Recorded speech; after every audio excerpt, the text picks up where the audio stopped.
So, from being religious to going through atheism to where you are now, how do you perceive God? How do you perceive the concept of God? Would you like me to do my short presentation on what is God?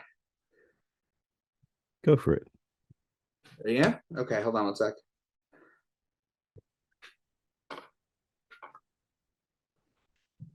So, you sure you want to do this? Because this will change your views. Go for What is God? That's the question. Okay. So I'm going to read you a section from my first book that we just talked about that I wrote when I was 28, which is very close to the ultimate truth, but it's not quite there. Scientists have determined through completion of the Genome Project that humans are roughly 99.7% identical wise. Two penguins are more genetically different than you and I are. Whomever finds this, I want you to try this experiment. Write your name down, write your parents' names down above yours. Now you have 4 grandparents, 8 grandparents, and you great grandparents, and you go on. Let's go back 35 generations. It roughly takes you to the year 840 AD. You will have 137 billion people. The number of ancestors list reminds me of the story of the servant summoned by the Pharaoh. The Pharaoh was pleased with how the servant was doing and wanted to reward him. Serving you is all I desire, sir, the servant insisted. No, I insist you ask for something, anything you desire, the Pharaoh said back. And this went back and forth until the Pharaoh got mad and threatened punishment. After thinking long and hard, the servant, seeing a chessboard in front of him, said, on day 1, I want 1 piece of rice. On the second, I want 2. Each day you will double the previous days until this chessboard is complete. I will place a grain on each square representing the day completed. The first day, the Pharaoh sent his finest servant and a parade with a golden pouch to deliver the grain. The amount grew exponentially, and halfway through the board, there was no more grain in the land. The Pharaoh summoned the servant back. Your Highness, all I ever wanted to do was serve you, replied the servant. The servant, although now the wealthiest man in all the land, had retained his hubris. It was there that the Pharaoh learned not to question humility or assume that giving material gifts as tokens of appreciation were all that mattered. As for the servant, he continued to work for the Pharaoh. However, he had taken all the rice and continued to feed all the poor and the homeless until the day of his death. The point of both these stories is that it's simple math. In fact, it's how cells divide in your body and mass produce. The reason I stopped at this particular time frame is 840 AD is because it's roughly how many people it's been calculated that have ever lived on Earth. 140 billion people. That is, even if we take the Bible literally, we need to still get to October 23rd, 4004 BC. We're in a bit of a pickle here. There needs to be a way to bridge the gap, and this is where the pedigree collapse comes in. The pedigree collapse theory comes in. The concept states that there is no other explanation other than a whole lot of incest. Sometimes, like in the case of the Kentucky Blue people, there are no branches in the family tree. Hold on a sec. There we go. Okay. Sometimes, like in the banking or royal families, it's to preserve money or special genetics. Based on our DNA, geneticists say that the furthest point from one can be on this planet from another is 50th cousins. So, like you and Brad Pitt can be further than 50th cousins, SO. If your mom was from country X and your dad was from country X as well, there's a 20% chance that they share a common ancestor within 10 generations back. So what does it all mean? Well, in a nutshell, it means far back enough we are all related and are all one, and we should start to act like it. Let's explore different cognitive viewpoints. How about from a creationist then? Well, we all came from Adam and Eve. Technically, Eve from Adam's rib, and even more technically, Adam was made from the mud and the dirt from the world God created. How about from an evolutionist then? Okay, let's start with the Big Bang. Let alone the fact that all the material we came from an infinitesimally dense singularity, and nobody seems to want to explain where that singularity came from, but we'll let that slide. We were all one at one point. How about the idea of source energy then? If our souls are like crumbs off a cookie, the cookie being source God, whatever you want to call it, then we are all connected multidimensionally, and upon death, it will be a vibrational change of frequency back to it. Let's try one last one. Aliens placing us here. You would still have to account for the first humans or how we all came about. You don't just magically have a species, poof, we're here. Or do you? If so, who created the first test group of people? Secondly, what about the first spirit consciousness of DNA that evolved this higher level of thinking? There's a big difference between what I am writing and a monkey who's fed up with people taking pictures of him and throwing a shit at them. Still, though, the point is that at some point, Things had to come back to a singularity in the sense of one source of point. Humans are so quick to think of the end of the world, things ending, but what they can't do is think about the beginning, or if there was something before the beginning. So that's my first book. That's from my first book. Okay. It was so close to the ultimate truth, but I just didn't see it at the time. So first we need to define God.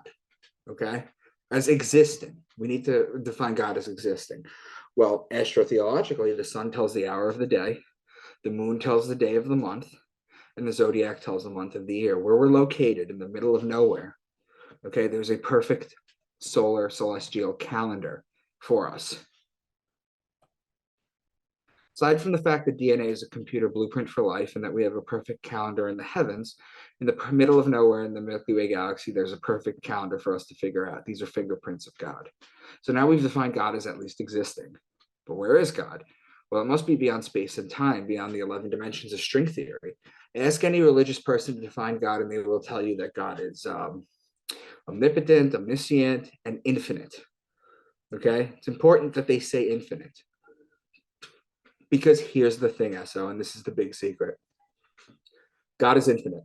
How can something exist outside of infinity? It can't. The biggest lie we've been taught is that we are separate from God, that we should fear it, that we are separate from it. We are a part of it. Many of you have children. They're literally half your DNA, so they are a part of you, but you experience them subjectively outside your body. So is with God, with us. Peace of God comes down in what we call consciousness into a body, and we feel separate from it. We are all God experiencing itself subjectively.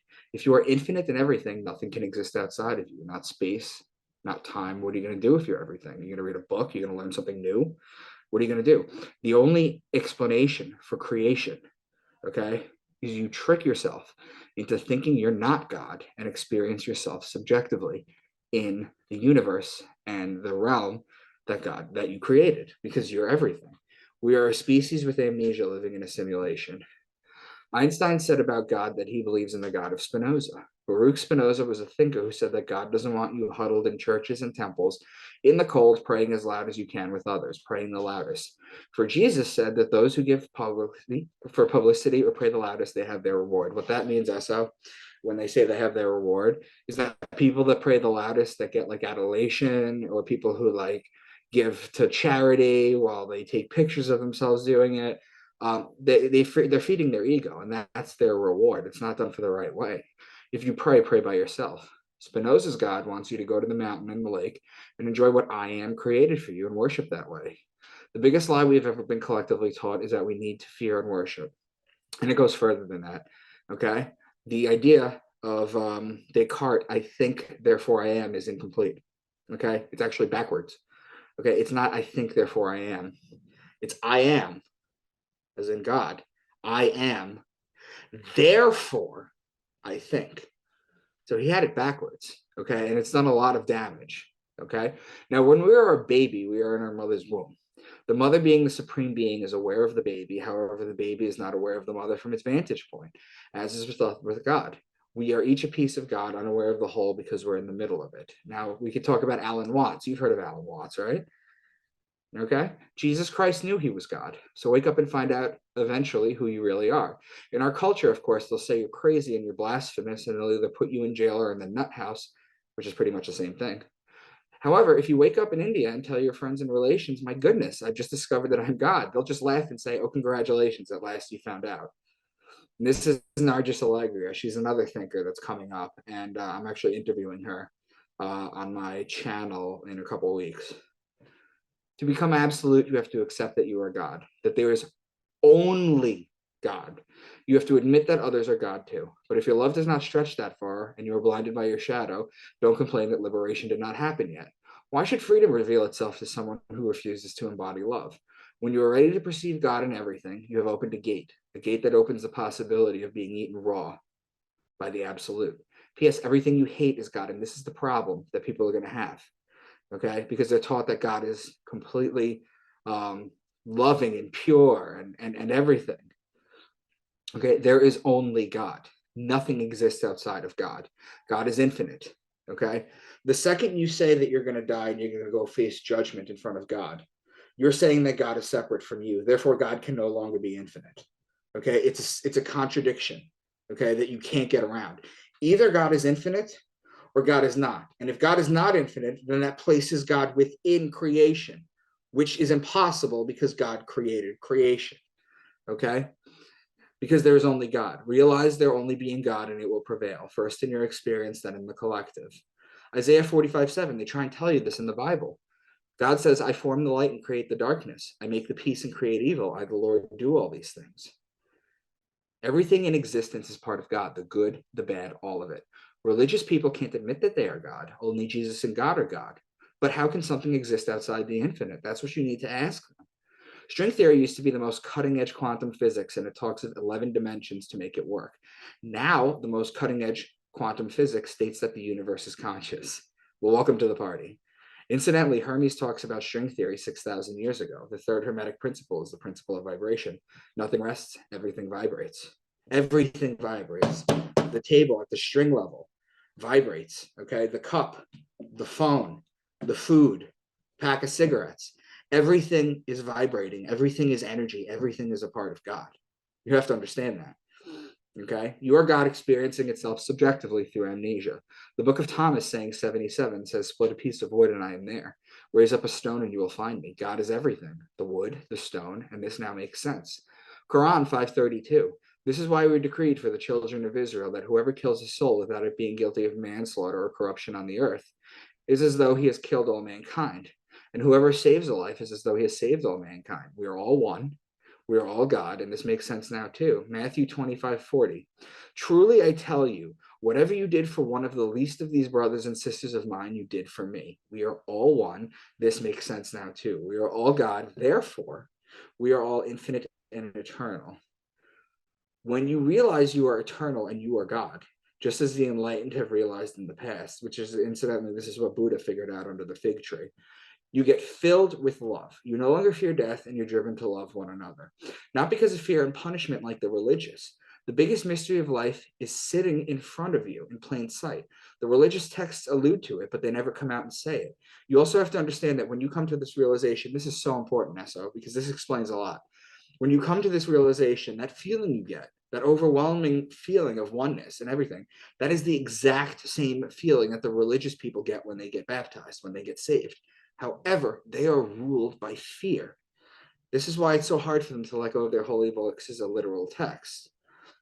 Which brings me to my next point. And we've gone through this before. We went through all of this before. We are God interacting with itself. We are eternal and infinite and powerful. We use DMT and hallucinogenics to see other realms and connect with God. We meditate to lose the voice in our head so that we can be one with the all. This is the secret of life. And here's the important thing. The meaning of life is to find your gift.